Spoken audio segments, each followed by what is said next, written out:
तो आज हम देखने वाले हैं चैप्टर जिसका नाम है एटम। एटम के बारे में कुछ स्टडी करेंगे। ये क्लास 9th का चैप्टर है, एटम्स एंड मॉलिक्यूल्स इसका नाम है। सबसे पहले हम बात करेंगे एटम्स की। चैप्टर का नाम है एटम्स एंड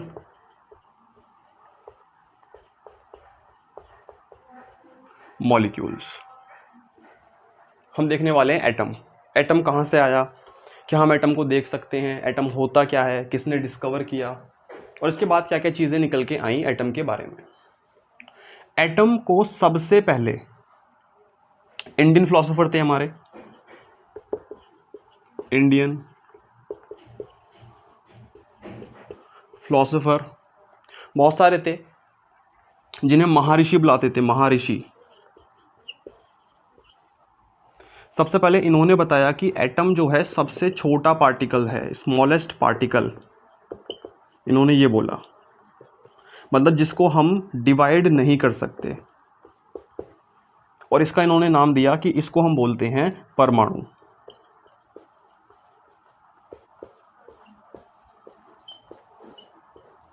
परमाणु उन्होंने इसका नाम दिया। सबसे पहले शुरुआत यहाँ से हुई थी। इसके बाद हमारे कुछ जो बाहर के साइंटिस्ट थे वो भी थे, कुछ ग्रीक फिलोसोफर्स थे, ग्रीक फिलोसोफर्स। एक तो थे डेमोक्रिटस और एक थे हमारे ल्यूसिपस। स्पेलिंग में थोड़ा सा आगे पीछे हो सकता है, ठीक है। इन्होंने क्या बोला, इन्होंने बोला जो सबसे छोटा पार्टिकल है वो होता है एटोमोस। इन्होंने एटोमोस नाम दिया, ये आए। इसके बाद एक और फिलोसोफर का नाम आता है, वो भी इंडियन फिलोसोफर थे और उनका नाम था पखुदा। इन्होंने क्या बोला, इन्होंने बोला जो एटम है, जो आपका स्मॉलेस्ट पार्टिकल है या परमाणु है, वो एग्जिस्ट करता है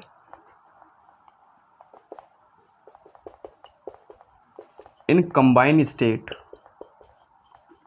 या तो वो कंबाइन स्टेट में एग्जिस्ट करेगा या फिर वो फ्री स्टेट में एग्जिस्ट करता है। अभी हम देखेंगे डिटेल में कि कंबाइन स्टेट क्या है, फ्री स्टेट क्या है। तो तीन लोग आए, महर्षि क्या बोलते थे कि सबसे छोटा पार्टिकल है, उसे परमाणु नाम दिया।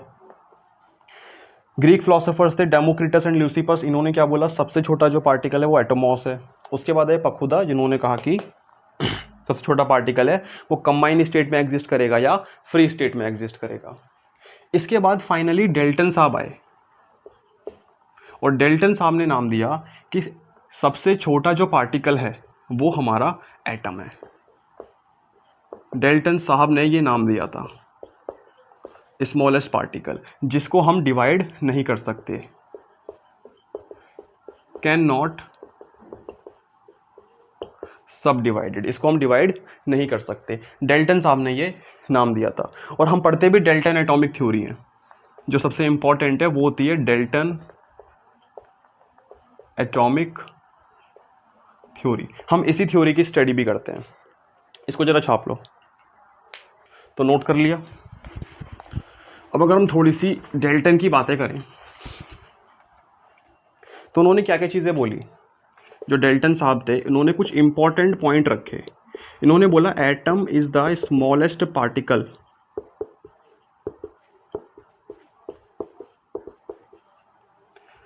एटम सबसे छोटा पार्टिकल है जिसको हम डिवाइड नहीं कर सकते, विच कैन नॉट बी सब डिवाइडेड। हालांकि ये चीज़ आगे जाके गलत प्रूफ हो गई थी। हमने देखा एटम भी सब डिवाइडेड हो सकता है, इसके अंदर इलेक्ट्रॉन्स, प्रोटॉन, न्यूट्रॉन्स होते हैं। बट अभी के लिए नहीं, अभी हम इनकी थ्योरी पे आते हैं क्योंकि वो डिस्कवरी आगे हुई थी। और उन्होंने क्या बोला, जो एटम है ये एग्जिस्ट करता है, पूरा लिख लेते हैं, atom exist in combine state as well as free state. Atom हमारा कंबाइन स्टेट में भी करता है और एटम हमारा फ्री स्टेट में भी करता है। कैसे? फ्री स्टेट का मतलब ये कहना चाहते हैं ऐसी स्टेट जो नॉन रिएक्टिंग हो,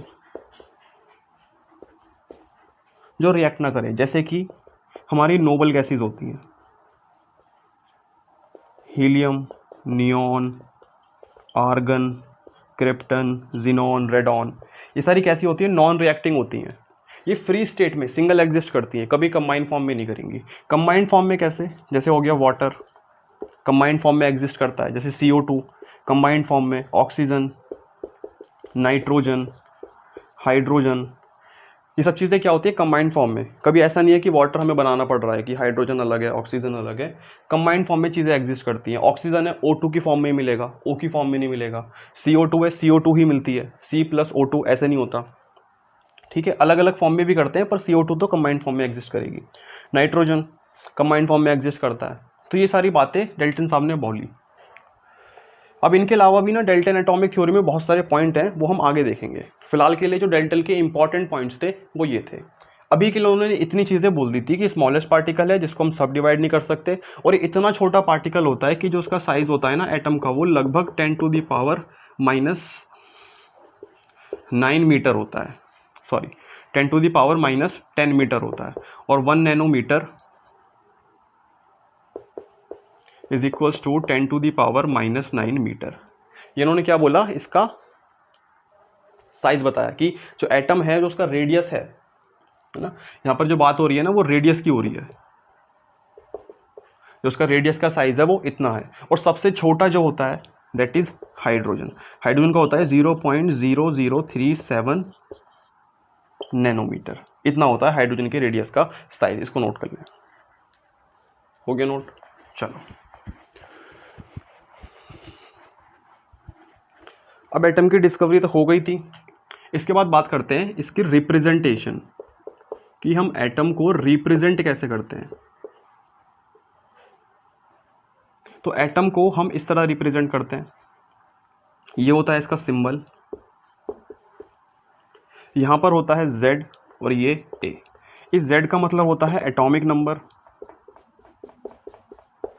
इस A का मतलब होता है हमारा मास नंबर। इस तरह रिप्रेजेंट किया जाता है। ठीक है, एग्जाम्पल के लिए मान लो कार्बन है, तो कार्बन का एटॉमिक नंबर होता है 6, तो यहाँ पर लिखेंगे, और मास होता है 12।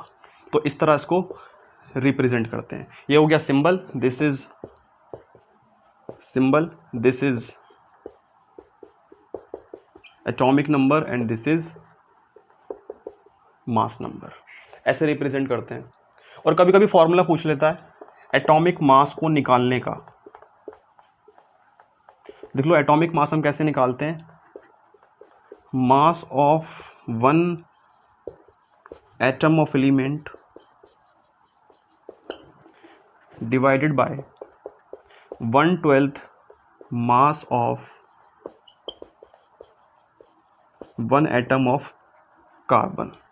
अगर mass of one atom of element जिसका भी निकालना है, उस एलिमेंट का एक एटम का mass divided by 1/12 mass of carbon atoms को रख दोगे तो ये निकल के आ जाता है। इसको नोट कर लें। अब बात आती है इसके सिंबल। अब डेल्टन साहब ने जो सिंबल दिए थे उन्हें याद करना ना थोड़ा सा मुश्किल था। जैसे उन्होंने ऑक्सीजन के लिए बोल दिया कि ये ऑक्सीजन का सिंबल है, जैसे कि मरकरी के लिए उन्होंने बोल दिया कि ये मरकरी का सिंबल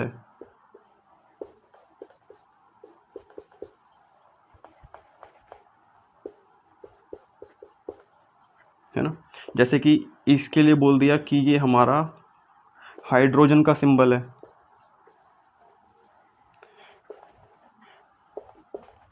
इसको बोला ये फॉस्फोरस का सिंबल है।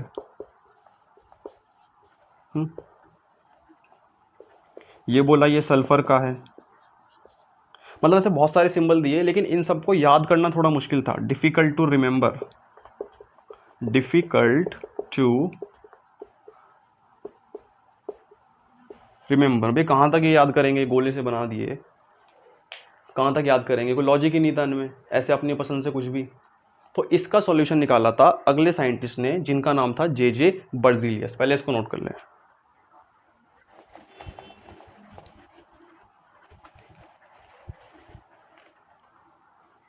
अब इसके बाद जो साइंटिस्ट आए वो आए J.J.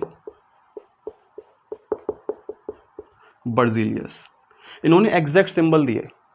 अब हम 1 से लेके 20 तक जो एटॉमिक नंबर याद करते हैं, उनके जो सिंबल्स होते हैं वो सब इन्होंने दिए। जैसे इन्होंने बोला hydrogen, helium, lithium, beryllium, boron, carbon, nitrogen, oxygen, fluorine, neon, sodium, magnesium, aluminium, silicon, phosphorus, sulphur, chlorine, argon, potassium, calcium. ये 1 से लेके एटॉमिक नंबर 1 से लेके 20 तक हैं। ये आप सबको याद करने पड़ेंगे 9th क्लास में। 1 से लेके 20 तक सबके एटॉमिक नंबर पता होने चाहिए और इसी सीरीज में याद करने हैं हाइड्रोजन, हीलियम, लिथियम। मैं नाम लिख देता हूँ, hydrogen, helium, lithium, beryllium, boron, carbon, nitrogen, oxygen, fluorine, neon,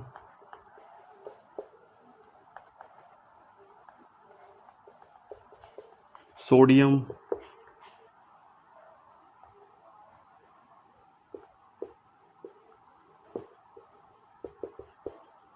magnesium, aluminium, silicon, phosphorus, sulphur,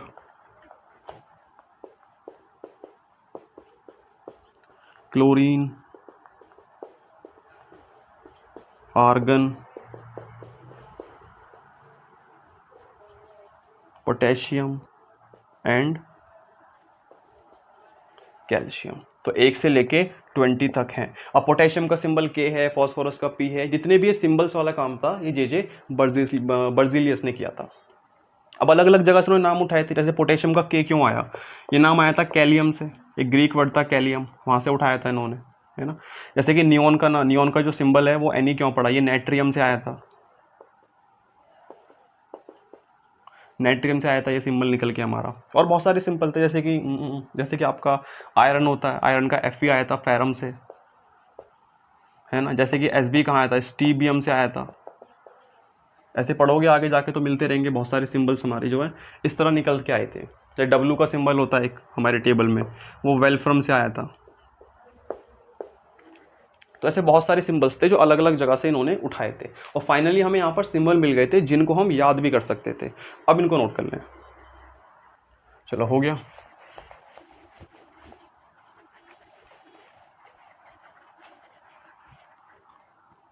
अब हमारा जो अगला है दैट इज लॉ ऑफ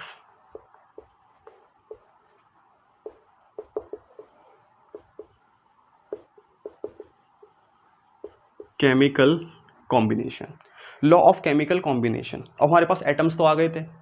अब जो एटम कंबाइन स्टेट में एग्जिस्ट कर रहे थे, जैसे वाटर हो गया, CO2 हो गया, तो वो क्या हुआ, कुछ लॉज को फॉलो कर रहे थे जो केमिकल कॉम्बिनेशन में बनते हैं। जब वो कंबाइन करेंगे तो कुछ लॉज को फॉलो करेंगे। अब उन लॉज के बारे में स्टडी करनी है। इनके बारे में स्टडी करने से पहले हमें कुछ मास पता होना चाहिए। जैसे कि मैं कुछ मास लिखवा देता हूँ, इतने ही मास 9th क्लास में आते हैं। जैसे हाइड्रोजन का जो मास मतलब वेट, हाइड्रोजन का मास होता है हमारा 1, carbon 12, nitrogen 14, sodium 23, sulphur 32, chlorine 35.5, iron 56। इसके अलावा आप याद कर लो एक कैल्शियम 40 और फिलहाल के लिए इतने याद कर लो। एक ऑक्सीजन का लिख लो, उसमें ऑक्सीजन होता है 16। इतने मास नंबर याद होने चाहिए, इनसे हमारा काम चल जाता है। जो पहला इसमें लॉ आया था वो था हमारा लॉ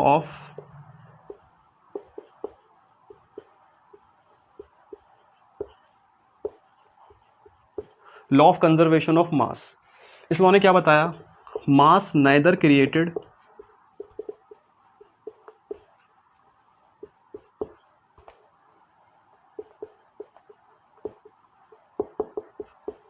नर डिस्ट्रॉयड। ना तो हम मास को क्रिएट कर सकते हैं ना मास को डिस्ट्रॉय कर सकते हैं। ये क्या होता है, ये कंजर्व होता है। ये कंजर्व होगा आपका, मतलब जितना मास रिएक्टेंट का होगा उतना ही मास होगा हमारा प्रोडक्ट का। कैसे? मान लो रिएक्टेंट में लिया हाइड्रोजन प्लस ऑक्सीजन और इससे क्या मिल गया, वाटर। अब इसका मास कितना है हाइड्रोजन का 1, कितने है 2, ऑक्सीजन का कितना है 1 का 16, तो 2 का हो गया 32। अब इसका भी कितना होगा, 1 होता है हाइड्रोजन का, तो 1 × 2 ऑक्सीजन का 16। अच्छा इसको बैलेंस कर लो पहले, यहाँ पे H2 है 2 है, ऑक्सीजन 2 है, यहाँ पे 2 लगा लो और यहाँ पे 2, तो उसका कितना हो जाएगा 2 × 2 4 और ये हो जाएगा 32। अब ये कितना हो जाएगा हमारा 16 और इंटू 2 कितना हो जाएगा 16 और 2 18 और इंटू 2 कितना हो जाएगा 32। क्लियर हो गया ना, 16 से 18 8 1 8 8 2 16, सॉरी ये कितना हो जाएगा हमारा 36 और ये भी कितना हो गया यहाँ से 36। तो जो मास है ना वो कंजर्व रहेगा इसमें हमारा। देखो इधर भी कितना है 36, इधर भी कितना है 36। मास हमेशा कंजर्व है, जितना मास रिएक्टेंट का उतना मास प्रोडक्ट का। दूसरा एग्जांपल ले सकते हो, लाइक कार्बन प्लस CO2 क्या मिला, सॉरी कार्बन प्लस CO2 नहीं, कार्बन प्लस O2 क्या मिल गया CO2। कार्बन का मास कितना होता है 12, यहाँ से देखो, ऑक्सीजन का 1 16, 2 का कितना हो गया 32, कितना हो गया 44। कार्बन का ये ऑलरेडी बैलेंस है 12, ऑक्सीजन का 1 2 × 16 कितना हो गया 44। तो मास जो होगा वो कंजर्व होता है, मास हमारा कंजर्व रहेगा। इसके अलावा और भी हो सकती है, जैसे कि एक इक्वेशन ये उठा लो, CaCO3 डिसोशिएट होने पे देता है हमें CaO plus CO2, calcium carbonate, calcium oxide और कार्बन डाइऑक्साइड। इसका निकालोगे कैल्शियम का 40, कार्बन का 12, ऑक्सीजन का 3 × 16, इसका आता है 100। इसका निकालोगे कितना आएगा, कैल्शियम का 40, ऑक्सीजन का 16 56 और ये कितना हो जाएगा, इसका हमने अभी निकाला है CO2 का कितना है 44। तो ये भी कितना आ जाएगा अल्टीमेटली 100। तो देखो मास क्या है, दोनों का कंजर्व है। तो पहला लॉ यही था कि मास जो रहेगा ना वो कंजर्व रहेगा, जितना मास रिएक्टेंट का है उतना मास प्रोडक्ट का रहेगा। इसे नोट कर लो, हो गया। चलो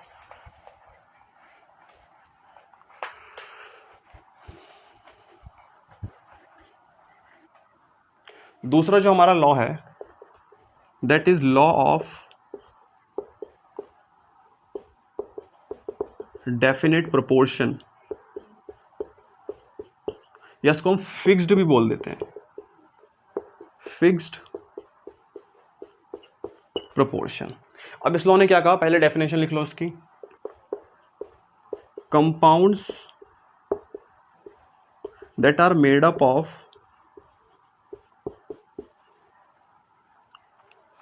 particles या compounds that are made up of atoms are present in fixed ratio। कि जो कंपाउंड हमारा बना है किससे, एटम से, वो फिक्स्ड रेशियो में प्रेजेंट होगा। कैसे? मान लो वाटर H2 प्लस O2 से मिला वाटर। अब वाटर कंपाउंड है, compounds that are made up of atoms, किससे मिलके बना, एटम से। ये फिक्स्ड रेशियो में होगा। फिक्स्ड रेशियो मतलब हाइड्रोजन का मास 1 होता है, 2 है तो 2, ऑक्सीजन 1 का 16, 2 का 32। अब 2:32 को मैं क्या लिख सकता हूं, 1:, अच्छा इसको बैलेंस कर लो फिर से, बैलेंसिंग भूल जाता हूं बार बार में। हाइड्रोजन 2 होगा, यहाँ पे 2 लगा लो, यहाँ पर 2 लगा लो, तो क्या होगा देखो, हाइड्रोजन सॉरी यहाँ पर 2 लगा लो, तो कितना हो गया 2 2 4 और इसका हो गया 32।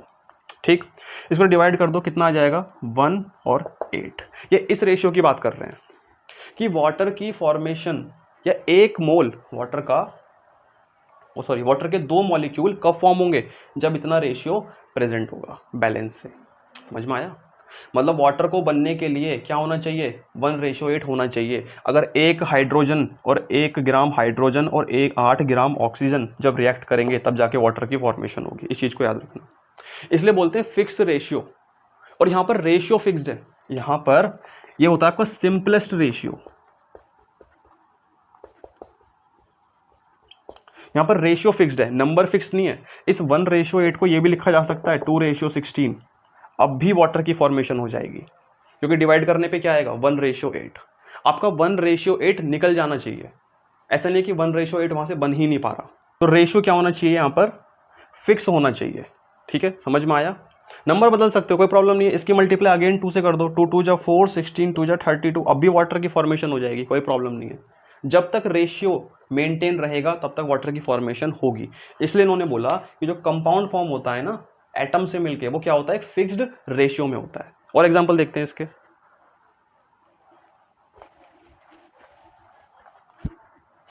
जैसे मान लो CO2,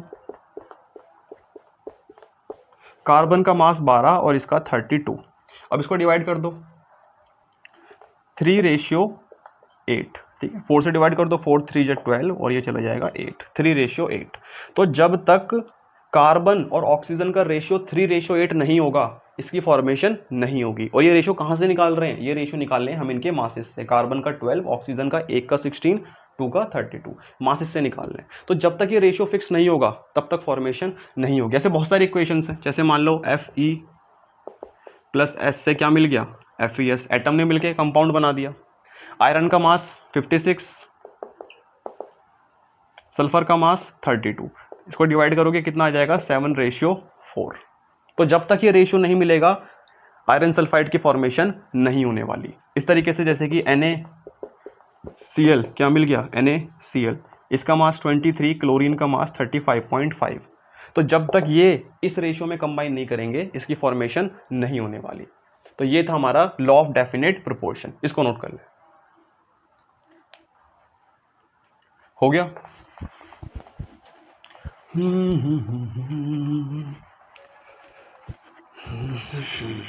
चलिए, बहुत ही बढ़िया। अब आगे हम बात करते हैं डेल्टन एटॉमिक थ्योरी की। अब इन्होंने अपनी थ्योरी में और क्या क्या पॉइंट्स दिए थे, जो इंपॉर्टेंट पॉइंट्स इनकी थ्योरी के थे, यहां पे लिखते हैं। पहला जो पॉइंट था वो उन्होंने बोला था, जो हमने पहले भी डिस्कस किया, atom is the smallest particle. Atom क्या है, स्मॉलेस्ट पार्टिकल है जिसको हम और डिवाइड नहीं कर सकते, which can not be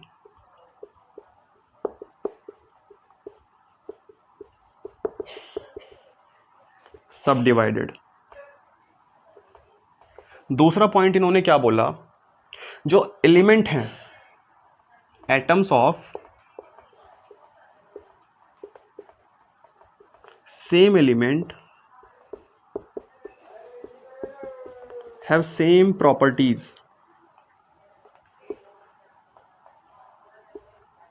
same property, जो सेम एलिमेंट के एटम हैं उनकी सेम प्रॉपर्टी होगी, जैसे कि उनका मास हो गया, उनका साइज हो गया, उनका स्ट्रक्चर हो गया। उनका मास हो गया, साइज हो गया, या स्ट्रक्चर हटा लो, चलो, मास हो गया, साइज हो गया, एटसेट्रा। ये प्रॉपर्टीज क्या होंगी, सेम होंगी। अगला पॉइंट उन्होंने क्या बोला, एटम्स ऑफ डिफरेंट एलिमेंट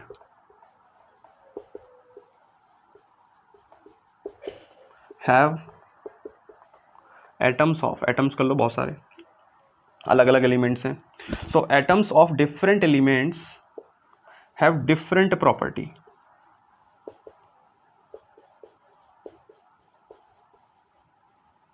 फिर से वही कौन सी प्रॉपर्टी, मास हो गया, साइज हो गया। अगला पॉइंट इन्होंने क्या बोला, दोनों पॉइंट समझ में आए ना, कि जो सेम एलिमेंट है, सेम एलिमेंट मतलब उठा लो कार्बन उठा लो, तो कार्बन के अंदर जो एटम होंगे वो सब सेम होंगे। जैसे कि डिफरेंट एलिमेंट है, कार्बन है और नाइट्रोजन है, तो उन दोनों की प्रॉपर्टी अलग होगी। और वो ऑब्वियस सी बात भी है, कार्बन और नाइट्रोजन की प्रॉपर्टी अलग होगी, कार्बन कार्बन की सेम होगी। ठीक है, तो सेम एलिमेंट के एटम की सेम प्रॉपर्टी, डिफरेंट एलिमेंट के एटम की डिफरेंट प्रॉपर्टी। इसके बाद जो अगला पॉइंट आया वो ये था, एटम नाइदर क्रिएटेड नर destroyed.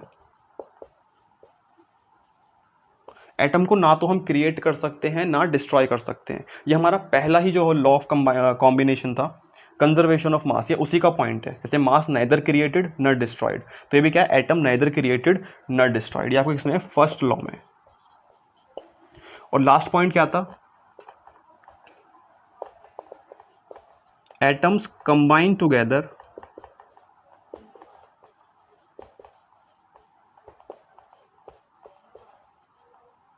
atom combines together in a fixed ratio to form a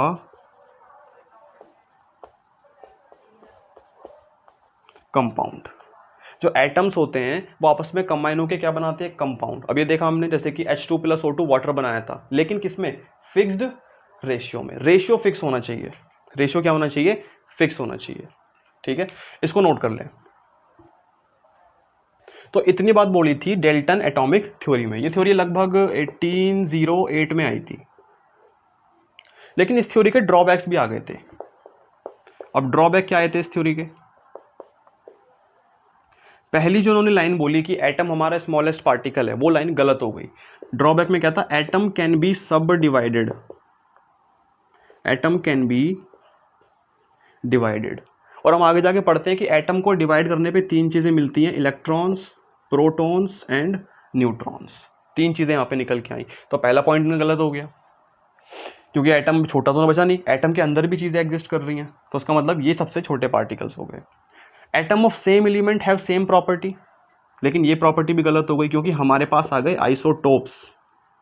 isotopes होते हैं जिनका मास डिफरेंट होता है बट सेम एटॉमिक नंबर होता है, एटॉमिक नंबर सेम रहेगा। जैसे कार्बन, अब कार्बन का एटॉमिक नंबर 6 होता है, अभी पीरियड लिखवाया था उसमें टेबल जो है 1 से लेकर 20 तक चेक करोगे, कार्बन का 6 होता है। बट देखा गया कि ये दो फॉर्म में एग्जिस्ट कर रहा है, एक है 12 और एक है 14। मास डिफरेंट हो गया, तो ये चीज़ गलत हो गई। सेम एलिमेंट का जो एटम है सेम प्रॉपर्टी, पर यहाँ पर प्रॉपर्टीज अलग हो गई। सेम एलिमेंट डिफरेंट मास, तो ये लाइन भी गलत हो गई। अगली वाली जो लाइन है कि डिफरेंट एलिमेंट की डिफरेंट होगी, वो भी गलत हो गया, क्योंकि हमारे पास आइसोबार्स आ गए। आइसोबार्स क्या होते हैं, जिसका डिफरेंट एटॉमिक नंबर होगा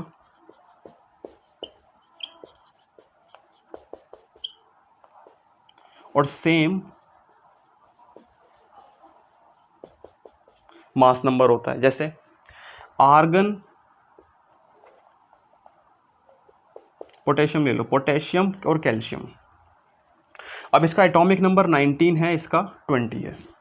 ठीक है, डिफरेंट एलिमेंट है, लेकिन देखा गया इनका मास क्या हो गया, सेम हो गया। इसका भी अप्रॉक्स 40 और इसका भी अप्रॉक्स 40। तो डिफरेंट एलिमेंट की डिफरेंट प्रॉपर्टी नहीं आई, मास सेम हो गया। सेम एलिमेंट की सेम प्रॉपर्टी नहीं आई, मास डिफरेंट हो गया। तो जो कि ज़्यादातर जो पॉइंट थे वो गलत हो गए। ये वाला पॉइंट बिल्कुल सही था, atom neither created not destroyed, atom combines together in a fixed ratio, ये भी सही था। ठीक है, हालांकि देखेंगे कि ये वाला पॉइंट भी जो आता है ना हमारा आगे जाके, जो पहला लॉ है वो भी हमारा गलत हो जाता है। बहुत सारे मतलब केमिस्ट्री ड्रॉबैक से भरी पड़ी है। यहाँ पे एक चीज़ लिख लो, जो उनका पहला लॉ आया था कंजर्वेशन ऑफ मास, वो दिया था लेवोशियर ने। और जो दूसरा आया था डेफिनेट प्रोपोर्शन, वो दिया था प्राउस्ट ने। वन वर्ड में आ सकता है तो लिख लो उसको,